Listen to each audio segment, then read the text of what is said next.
Juliana, pra começar, né, você tinha dito, eu não tô muito acostumada com câmera. Então vamos falar no celular. Celular você tá acostumada. Aqui, ó, você tem suas redes sociais, com certeza. Aqui você vai ficar mais tranquila, eu e você na selfie.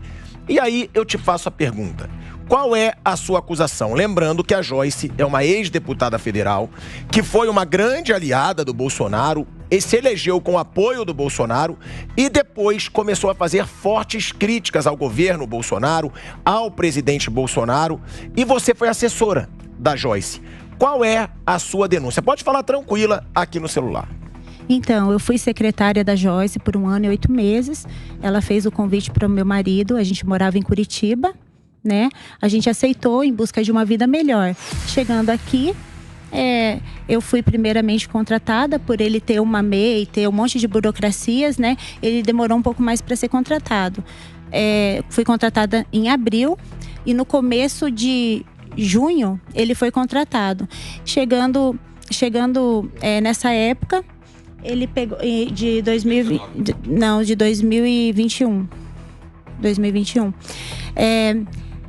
E assim que ele foi contratado, ela chegou nele e falou: olha, a partir de agora que você está contratado, todo o salário da Juliana vai ser para pagar a faculdade da minha filha, a minha secretária do lar lá de Brasília e outros gastos, né? Somente o dinheiro da faculdade e o da empregada doméstica já dariam um valor alto. E o restante era vinho, gasolina, compras de mercado, enfim. Tudo isso com o seu salário? Com o meu salário, eu tenho como comprovar. O extrato da minha conta tá aí para todo mundo que quiser tirar. Agora, Juliana, é uma denúncia muito grave. E aí eu te pergunto, mas e você não ganhava nada? Porque você diz, todo o meu salário era usado para pagar gastos pessoais dela, inclusive faculdade do filho, inclusive, como você disse, secretária do lar. Mas e você não ganhava nada? Não, eu não ganhava nada. Eu tinha que pedir dinheiro pro meu marido, né? Que ele foi contratado. O marido é que recebeu o salário. Ele que recebia o salário. Só para ajudar. Vamos fazer aqui qual era o salário do seu marido? 13 mil reais. 13 mil bruto. Então era um pacote. Ele recebia 13 mil e a senhora recebia um salário, mas entregava todo o salário porque, em tese, os 13 mil que ele recebia era para ele e para a senhora. Isso. E eu recebia 13 mil também e tinha que pagar essas contas dela. Então era 13 mil pro seu marido que ficavam pra sua família. E 13 mil seus que vocês nem tocavam. Iam tudo pra gastos pessoais da Joyce. E essa é a sua denúncia? Essa é a minha denúncia. Pilhado, olha, conhecendo a realidade ali da Câmara e tendo também a minha expertise de policial federal, tudo leva a crer que a rachadinha aconteceu mesmo. Porque não existe um casal ganhar 26 mil reais na Câmara Federal. Ninguém ganha um salário tão alto assim como assessor. Assessores ganham ali em média 6 mil bruto, 8 mil bruto, 9 mil bruto. Mais ou menos, esse é o valor. Tem mais um auxílio alimentação de R$1.200. Então, para um casal ganhar 26 mil reais, olha, já indica, se isso for comprovado, que realmente pode ter havido não é nem rachadinha, daí no caso é funcionário fantasma. Eu tenho uma pergunta. Já que você falou que não pode, que o salário geralmente é 6, 8 ou 9. Como é que consegue, então, fazer um salário de 13 mil 2 vezes? Consegue porque o limite é de 15 mil bruto. Só que para ganhar 15 mil bruto ali, talvez algum outro chefe de gabinete, né? Então, possibilidade jurídica existe. Ou seja, o parlamentar tem uma cota que ele pode escolher a quantidade de funcionários que ele vai ter dentro. Qual é essa cota do parlamentar? A cota, hoje, eu acho que é em torno de 100 mil reais, bruto. Nesses, mais ou menos, 100 mil reais. Distribui 100 mil do jeito que ele quer. 100 mil reais, ele distribui como ele quiser. Mil, né? Agora, no seu caso... Tem um piso e um teto, não é isso? O piso, acho que é 2 mil reais. E o teto é 15 mil. O teto é 15 mil. A senhora já tinha experiência em processo legislativo? Ou não? Pois é. Nenhum deputado contrataria alguém sem experiência para pagar 13 mil. Entrantes em gabinetes ganham 3 mil bruto, 3.500 bruto, 4 mil bruto. E eu já entrei ganhando esse Ganhando 13 mil, olha, reais. O indicativo é de que, como eu disse, não é nem rachadinha, pilhado. Isso é funcionário fantasma. Mas ela é muito mais grave. Né? Mas calma aí, então qual é a explicação? Qual é a diferença? A diferença é que... Porque ela trabalhava, eu não sei se é funcionário fantasma, né? Porque ela trabalhava. A gente chama de funcionário fantasma aquele que recebe, mas não vai dar expediente. Né? Mas a senhora dava expediente aonde? A senhora não ia a Brasília? Eu trabalhava para ela, então, e daí eu tinha que fazer vários serviços. Ela ficava em casa? Primeiro eu comecei trabalhando em casa. Por isso que eu digo isso aí é funcionário fantasma. Assim. Ela pegava o salário, tinha um contra-cheque e entrava na conta dela. Ela não era servidora Mas o que você fazia? Quais eram as suas funções? A única coisa que eu fiz referente ao legislativo foi quando uma funcionária dela ficou grávida e entrou de licença maternidade. Então, eu fiz essa parte, né? Essa parte desse trabalho de comprar passagens, né? Pelo CIGEP. Sim, mas tudo em casa. Fazer tudo. Não ia a Brasília? Não ia a Brasília. Eu cheguei aí pra menina me ensinar o que eu teria que fazer, entendeu? Não tem nenhum órgão que fiscaliza isso? Juliana, e na prática, do que você vivia? Você tinha outro emprego? Do salário do marido. Ele te dava uma parte do salário dele, é isso? Daí o marido te passava uma parte do salário. pedia dinheiro pra ele, né? Porque as contas, assim, nossa, né? De casal mesmo, né? E quando eu queria comprar alguma coisa pra mim, eu pedia pra ele. Mas, eu soube que você fez as denúncias, você até mandou pra gente, mas a gente não colocou, porque também não tem como provar que é a voz da pessoa, que não é a voz da pessoa. Então a gente preferiu te passar a palavra, porque você mandou áudios dizendo que você fazia faxina no flat, que você fazia... Tudo aqui em São Paulo, flat em São Paulo. Em São Paulo, Fazia depósitos bancários, você fazia ali uma função de uma secretária particular. Assistente pessoal, assim.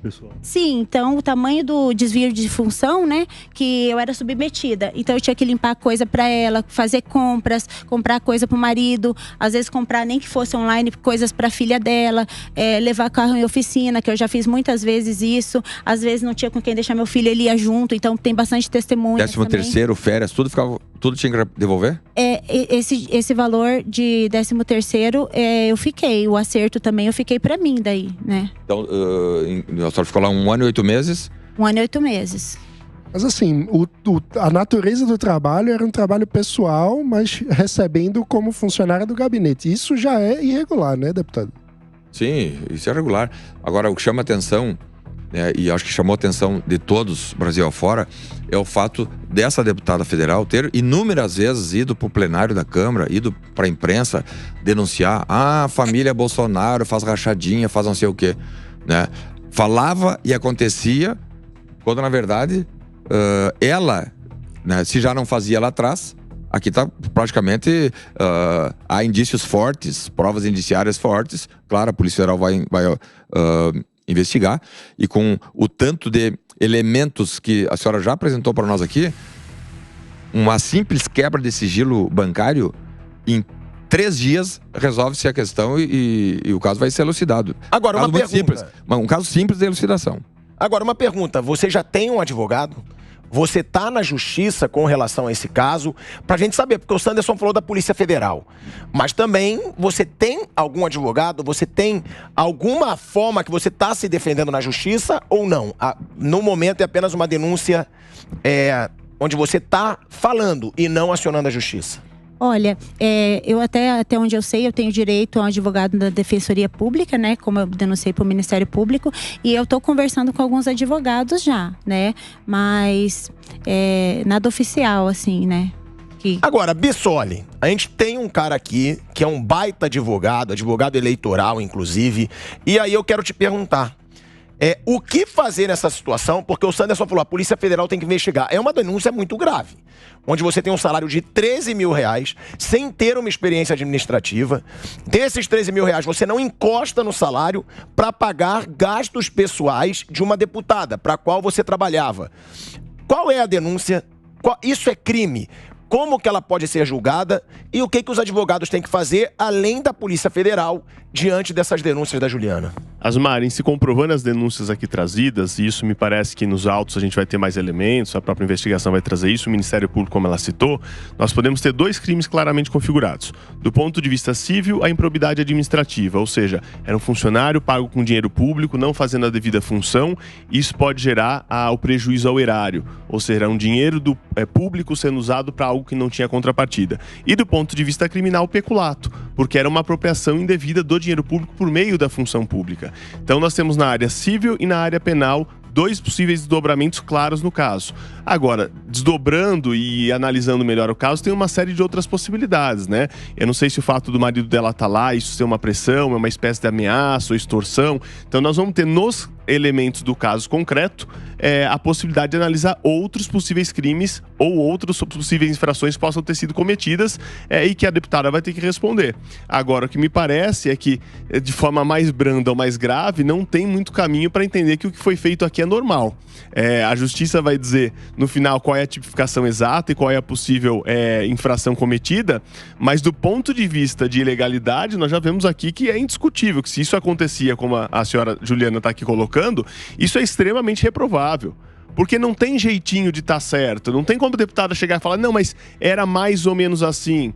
Só o fato dela estar sendo paga, ainda que ela ficasse com todo o dinheiro, para fazer uma função que não era típica de uma assessoria parlamentar, que eram coisas pessoais, a deputada já estava empregando mal o cargo público ali. Então, ainda que tudo isso não tivesse o envolvimento do dinheiro que era devolvido, o que torna tudo mais grave, já tinha ali uma responsabilidade da deputada, no mínimo por improbidade administrativa. E essas funções, né, que ela realizava? Ela falou que ela fazia faxina, ela falou que ela levava carro em oficina. Isso também é legal, porque ela não está recebendo para isso. O doutor me ajuda. Ela lhe obrigava a entregar, que a senhora alcançasse os recursos para ela ou não?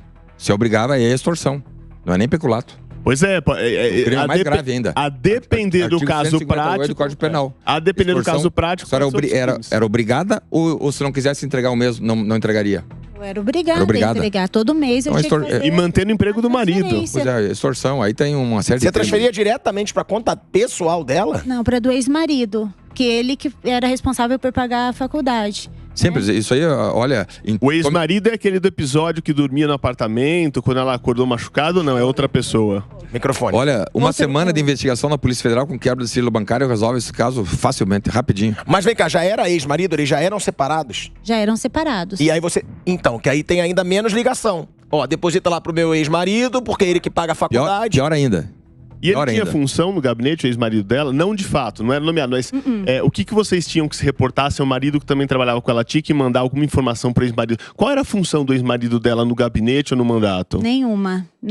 Ele não tem ligação com ela, ele só pagava a faculdade da filha metade e eu tinha que fazer o depósito para outra metade. Você acha que poderia ser uma espécie de pensão que ela pagava para o ex-marido, esse salário? Será que era alguma coisa nesse sentido ou também nunca falou nada? Faculdade mesmo. Faculdade da filha dela. Faculdade da filha, ele mandava os boletos. Eu fiquei curioso com quais eram as atividades do seu marido nesse caso. Olha, a verdade é que nunca trabalhamos como parlamentares. Ela colocou como chefe de gabinete, até falou no vídeo ali, mas o chefe de gabinete era outra pessoa, né? Ele tinha que fazer serviço de motorista para ela, levar também carro e oficina, ficar à mercê do marido dela. Então, assim, a gente trabalhava em torno ali, pegar a filha dela para levar para os lugares, né? Quando eles iam sair para jantar, ele tinha que ficar esperando até eles terminar de jantar para levar embora, entendeu? Era uma coisa assim, totalmente desvio de função. A senhora teve conhecimento de outros casos similares no gabinete dessa deputada? Participava de algum grupo de WhatsApp da equipe, nada? Eu participava de grupos, mas... Não, no grupo do gabinete, porque normalmente os deputados têm um grupo de WhatsApp, de Telegram, enfim, né, que ali os informativos são dados diariamente pelo deputado, enfim. A senhora participava desses grupos? Participava. Do gabinete? Do gabinete com outros funcionários, sim. Por quê? Porque eu tinha que fazer o trabalho da menina que estava de licença, né? Então, eu fazia várias coisas também nesse sentido, né? Então, não era só limpar, lavar roupa, fazer coisas. Eu tinha que estar fazendo serviço também de lá. Então, tem uma outra denúncia aí. Você disse que o cargo do seu marido era chefe de gabinete. O cargo dele era... E ele nunca foi um chefe de gabinete? Não, ele fazia outras coisas. Ele chefe de gabinete que não estava em Brasília? Como assim? Que o gabinete funciona em Brasília. Ele não ficava em Brasília. Não ficava, mas ele ia para Brasília também quando precisava. Até quando aconteceu o acidente lá, que aconteceu, que ela se machucou, ele estava junto, sabe? Ele foi junto para prestar ele ia em tudo quanto é lugar, ele fazia de tudo. Seu marido, ela pediu alguma vez algum valor de volta? Não pediu. Dele era integral. E a gente nunca aceitou isso. Quando ela isso que eu ia perguntar. Porque você percebia que isso era errado. Sim. Né? Você recebeu um salário e devolver. Por que você nunca reagiu? Opa, o que está acontecendo? Essa é a pergunta de muita gente. Por quê? Porque por isso a extorsão. O penal aí é extorsão. A gente saiu de Curitiba, eu tinha emprego. Ela falou no vídeo que a gente era miserável. Não, graças a Deus, miserável para mim é quem não tem o que vestir, o que comer, o que calçar, né? A gente trabalhava, eu tinha emprego, eu tava de férias. A gente tinha acabado de chegar de uma viagem do Rio Grande do Sul. Tava de férias. Aí eu cheguei, ela deu a proposta, a gente queria melhorar de vida, aceitamos, né? né? Então, eu nem cumpri, como é que fala? Como que fala? Aviso prévio. Aviso prévio. Juliana, desculpa, só pra dizer, quando ela deu que proposta que ela fez? Quando você fala que ela passou a proposta, o que foi? Foi pra você e pro seu marido? Foi só pra você? Foi pros dois? Já foi dizendo que seria seu marido, mas você teria que ajudar a fazer isso? Como é que foi essa proposta que ela deu quando vocês aceitaram vir? Ela falou, né, que queria que ele fosse trabalhar pra ela e ele falou que eu tava trabalhando, tudo. Ela falou, não, depois eu arrumo um emprego pra ela, né? E daí a gente chegando lá, aconteceu tudo isso, né? Ela já colocou com esse cargo. Então, assim, eu creio que ela fez premeditado, né? Ela já tinha negociado valores com vocês quando fez a proposta? Nada. Ele foi trabalhar primeiro, porque estava em época de pandemia lá, eu fiquei arrumando as coisas da mudança, arrumando as papeladas já para ser... E ele já foi ganhando esse valor ou teve quando você foi nomeada, teve um aumento? Ele ficou trabalhando de graça para ela durante esse tempo em São Paulo, né?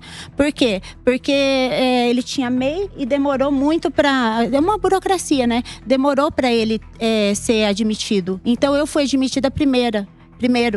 Entendeu? Foi admitida primeiro. Então, o salário e o emprego dele veio depois da sua nomeação. Isso. Ou seja, 2 meses caso depois. você não concordasse em devolver o dinheiro que ela pedia, pode ser que ele nunca tivesse sido nomeado. Eu tô perguntando isso porque, do ponto de vista prático, tá aqui uma autoridade. Tem uma possibilidade de ameaça. Fica claro, porque uma coisa é a rachadinha clássica ou o funcionário fantasma clássico, que é a pessoa que topa aquilo como parlamentar por uma vantagem pessoal, seja ela qual for. A rachadinha é aquilo, né? Ele recebe o salário, parte do salário ele devolve pro... Mas ele tá ganhando alguma coisa que é a parte do salário. Ou o funcionário fantasma, que ainda que devolva tudo, às vezes fica lá com o 13º, com o imposto de renda que é restituído, alguma coisa assim. Nesse caso, a gente envolve um casal, ou seja... E aí vem a análise da possível ou necessária análise de extorsão. Porque pode ser que, no caso concreto, a opção dela não fazer isso significasse o marido não ter emprego. Ou seja, não é um caso clássico, é muito mais elaborado e muito mais preocupante. Por isso eu falo em extorsão. A extorsão é muito mais grave que o estelionato. A senhora e seu marido continuam casados. Sim. Ele também está disposto a prestar depoimento, ir às autoridades do Ministério Público Federal, sim, Polícia Federal? Isso, para a polícia sim. E só para deixar claro aqui, eu fui contratada e 2 meses depois ele foi contratado. E somente depois que ele recebeu o salário dele, que ela chamou e falou, olha, agora, a partir de agora, esse salário da Juliana vai ser para pagar as contas. Então, antes, nesses 2 meses, você recebia o salário? Recebia. Depois que o seu marido entrou junto, passou a ser 13 mil para vocês dois. Ou seja, se você disser não, eu mando os dois embora. É mais ou menos essa a conclusão. É por isso que eu aceitei, igual você perguntou ali agora. Muita gente tá me questionando isso, porque... E é questionável, né? Aqui a gente é bem sincero, né? E eu tô diferenciando, Juliana, porque os casos clássicos, a pessoa que denuncia estava recebendo uma vantagem até então. Exato. Eu tô diferenciando o teu, porque o seu era mais próximo de uma extorsão do que qualquer outra coisa. Não sou aqui criminalista, não vou ficar definindo o tipo penal, porque tem que analisar os detalhes do caso. Mas foi mais ou menos assim, olha, quer aceitar, aceita. Não quer, eu posso mandar os dois embora. É isso que aconteceu. E como a gente já tinha um contrato de aluguel aqui em São Paulo. Ficaram reféns lá em Curitiba,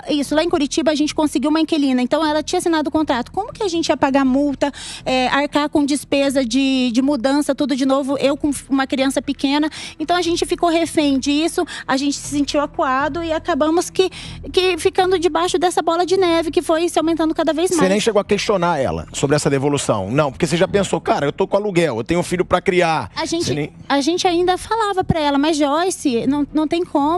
Entra, né? Quase como num e não estado adiantava. De necessidade. Sabe o que ela falava? Ela falava assim. Exato. É um estado de necessidade. É quase estado de necessidade. De licitude, ou seja, você no estado de necessidade, dentro do tipo penal, não sou especialista. Seria uma excludente de licitude na parte dela. Você faz algo motivado por algo que quase você não poderia se recusar. É mais ou menos aquela história. O gerente do banco com a arma na cabeça mandou ele abrir o cofre. Ele não tem outra opção, ele vai falar o quê? Atire em mim?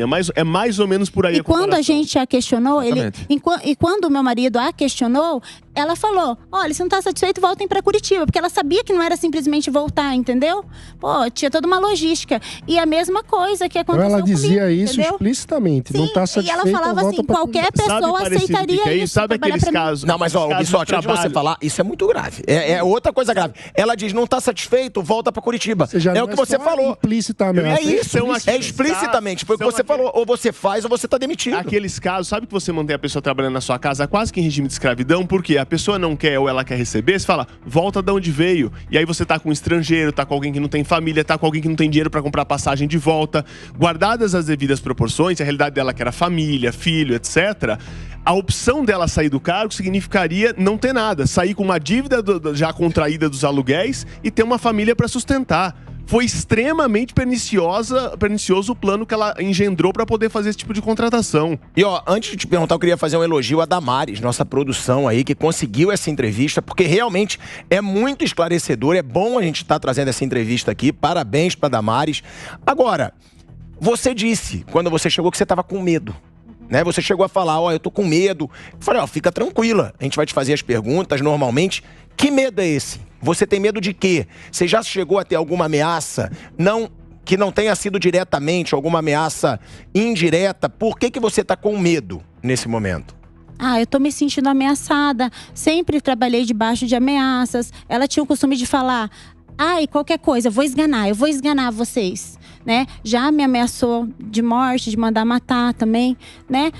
Olha, é muita coisa assim que eu tenho motivos pra ter esse medo, entendeu? Eu tenho uma criança pequena, eu tô correndo risco de vida. E ela sempre falou assim, eu sou deputada federal, eu conheço muita gente. O que que ela deixou subentendido nisso? Que ela conhece pessoas importantes que a qualquer momento poderia fazer alguma coisa comigo. Mas calma aí, você falou em ameaça de morte. Aí pra mim já fica um crime ainda mais pesado. E ao contrário de você, eu não tenho medo de nada do que eu vou falar aqui. Que ameaça de morte que foi essa? Como que ela te ameaçou de morte? Diante de que circunstância? Foi agora? Foi antes? Foi antes. Por quê? Então, à medida que a gente questionava de não aceitar, eu tentei até tentar conversar com ela, falando, a gente precisa do dinheiro. Poxa, o meu filho, ela pegando nesse valor incluso, tava o auxílio creche dele também, né? E ela sempre ameaçava, não tá bom, vai embora. E eu queria denunciar antes já. Né? O pessoal fala, por que você não denunciou antes? Eu queria ter denunciado. Mas ela acabava ameaçando, olha, quem me denunciar, eu mando matar, mando enterrar de cabeça pra baixo, mando jogar lá em Parelheiros. Olha, né? isso aí é... Gente, isso aí é muito grave, Sanderson. Isso aí é gravíssimo. Uma prisão preventiva. Cabe uma... prisão preventiva. Exatamente, é uma causa de prisão provisória. E outra situação interessantíssima, que a senhora nem vai gastar com advogado, porque se é uma ação pública incondicionada, indo em algum representante do Ministério Público Federal ou em alguma delegacia da Polícia Federal, faz o registro e, de ofício, a Autoridade Policial Federal ou o Ministério Público Federal vão instaurar o inquérito policial, que depois de uma investigação pode ser originado num processo penal. E já na fase de inquérito policial, a Autoridade Policial pode pedir prisão preventiva, num caso desse, em confirmando que tinha ameaça de morte, que... Na minha observação, o caso se enquadra como extorsão. A senhora agindo quase que em estado de necessidade, porque ou fazia isso ou ia passar a necessidade, inclusive, da alimentação do filho. É um caso muito grave que exige atenção imediata das autoridades. Te enterro de cabeça pra baixo. Te enterro de cabeça pra baixo, além de uma ameaça de morte, é uma forma violenta ainda de você ameaçar a pessoa de morte. É assim, é uma situação de um crime, né? Sendo isso provado. E outra coisa, a gente sabe que ela não tem esses contatos. A gente sabe que ela não tem todo esse aparato para fazer o que você acabou de pedir. Você pode ajudar? Você é uma pessoa ligada à Polícia Federal, você é um agente federal. Com certeza. E que agora é deputado. Então eu faço até um apelo, porque não é fácil você chegar para ela agora e falar, vai lá, faz essa denúncia. Primeiro que ela tá com medo. Ela nem sabe quem que vai cuidar dessa situação. Ela não sabe aonde isso pode parar. Você, como deputado hoje, com certeza, e ex-agente federal, você pode ajudar com ela certeza, passando esses contatos, intermediando esses contatos? Com certeza. Ainda mais agora estando aqui, né, no mesmo painel e servindo aqui. É uma inquirição que nós estamos fazendo da senhora, né? E com os dados que nós recebemos, eu vou proceder. Vou fazer um encaminhamento. A senhora tem domicílio onde? Em Curitiba? Hoje? Mora onde? A gente está morando aqui em São Paulo mesmo, mas provisório. Isso funciona aqui também. Faça com a Conselho de São Paulo. E a época da nomeação, a senhora morava aqui em São Paulo também, né? No período da nomeação. Vou fazer um... eu entreguei a papelada, quando eu cheguei aqui eu já estava... Foi sempre em São Paulo. Então o foro, no caso, é um juiz federal em São Paulo e a Polícia Federal em São Paulo para fazer a investigação. E o Ministério Público de São Paulo também. O Ministério Público Federal em São Paulo para atuar. E vou fazer, como cidadão, como deputado federal, como policial federal. Não sou ex-policial federal, sou policial federal licenciado. Licenciado. Volto para ativa em saindo da política. Vou proceder no sentido de que os fatos sejam apurados no menor tempo possível, considerando a gravidade de tudo que a senhora relatou aqui. Sim, e eu tô falando a verdade, senão eu não estaria aqui na frente do Brasil inteiro para mostrar minha cara. Eu tenho muita vergonha do que aconteceu. Não foi fácil para mim ter essa coragem de vir até aqui, né? E ela sempre foi muito prudente, assim, sabe? Ela evitava escrever coisa por cautelosa. WhatsApp, mas cautelosa. Uhum. Ela falava isso. Quantas vezes eu saí do flash, do escritório chorando, do jeito dela falar, os vídeos dela, a resposta que ela deu. Antes da denúncia, ela fez um vídeo escorraçando, xingando de tudo quanto é nome. Esse vídeo já mostra quem realmente ela é. Ela não tem respeito com o ex-presidente, com o presidente atual. Ela não tem respeito. Ela xingou a Carla Zambelli no podcast de burra, de mosca, assim como ela fez comigo. Você imagina com um funcionário o que ela não faz, entendeu? E ela não respeita o próprio STF, ela desafia, ela se acha acima da lei. Ela costumava te xingar também? Sempre xingando. Ela evitava fazer isso por telefone para deixar provas, mas pessoalmente, essa mulher escrachava de tudo quanto é nome, me humilhava. No vídeo dá pra ver que ela me chama de sem cérebro. Quem que em sã consciência contrata uma sem cérebro para ganhar 13 mil reais? Ela fez premeditado, então? Ela tá confessando que ela fez premeditado? Entendeu? Não tenho por que mentir. Juliana, alguma vez ela ameaçou te bater fisicamente, levantou a mão ou fez algum gesto nesse sentido ou não? Eram só verbais as agressões? Não, era somente verbais, né? Daquele jeito dela de gritar com todo mundo, de se achar a dona da verdade e da razão, a melhor de todo mundo, né? Juliana, o contrato começou, você falou, em 2021. 2021. Foi até o fim do mandato. O mandato dela foi até janeiro de 2023, não é isso? Foi até janeiro desse ano. Olha, eu fui exonerada dia 4 de dezembro, no dia da festa de aniversário do meu filho. Eu fui exonerada. Bissoli, você como advogado, eu vou te fazer as seguintes perguntas. Quantos crimes estão envolvidos nessa história que ela trouxe aqui pra gente? Porque ela falou de ameaça de morte, de uma forma violenta, eu não sei se isso pesa ou não, vou te enterrar de cabeça pra baixo. Olha o que a pessoa teve que escutar. Uma possível extorsão, diante do que você e o Sanderson falaram. Rachadinha, que também pode ser. Maus tratos, porque ela era xingada o tempo inteiro. Quais são os crimes que podem estar envolvidos nessa história? Claro, deixando muito claro para quem está assistindo a gente, que a audiência já está altíssima, que precisa se provar. São acusações e esse é justamente função da justiça, provar. Mas mesmo até que se prove, existem os crimes que a pessoa é acusada. Então é disso que nós estamos falando, dos possíveis crimes que foram cometidos. E o Asmar aqui já virou um advogado. Elencou muito bem os crimes e eu acrescentaria ainda, Asmar, na questão da área civil, a improbidade. Então assim, a gente tem, do ponto de vista criminal, esses todos que você elencou, me parece que todos eles, pelas descrições aqui trazidas, podem estar configurados. E aí tem as questões técnicas que um engloba o outro, então se você já tem esse um vai englobar o outro de menor potencialidade, mas a bem da verdade é que todos esses que você elencou aqui, mais a improbidade e eventual devolução desses recursos, são as questões a serem apuradas agora. E aí o que mais me preocupa e que foi trazido aqui é essa ameaça dela solta pelo histórico de que ela já ameaçou, inclusive, em relação à vida da senhora Juliana e talvez outras pessoas. Isso, somado às penas que os crimes trariam no caso concreto, ensejaria uma eventual prisão cautelar se as autoridades assim entendessem como necessário. Então a senhora Joyce pode, se as autoridades entenderem a necessidade, dado o histórico aqui trazido, inclusive pedir a prisão imediata dela. Agora, ela falou, né, aqui para toda a roda, Sanderson também, que é difícil provar algumas denúncias porque a Joyce não fazia por escrito. A Joyce fazia ali pessoalmente. Mas uma denúncia, ela é muito fácil de ser provada. Que são os depósitos. Muito fácil. Se você tem vários depósitos de 13 mil reais. Quebra de sigilo bancário, quebra de sigilo telefônico. Né? Não estou falando de interceptação telefônica, estou dizendo dos extratos telefônicos. Passado. Não é nem pelo presente futuro. Com quem a senhora falou, em tal dia e tal hora, fez um depósito em tal hora, em tal dia, e está aqui a mensagem, mesmo apagada, a polícia consegue buscar.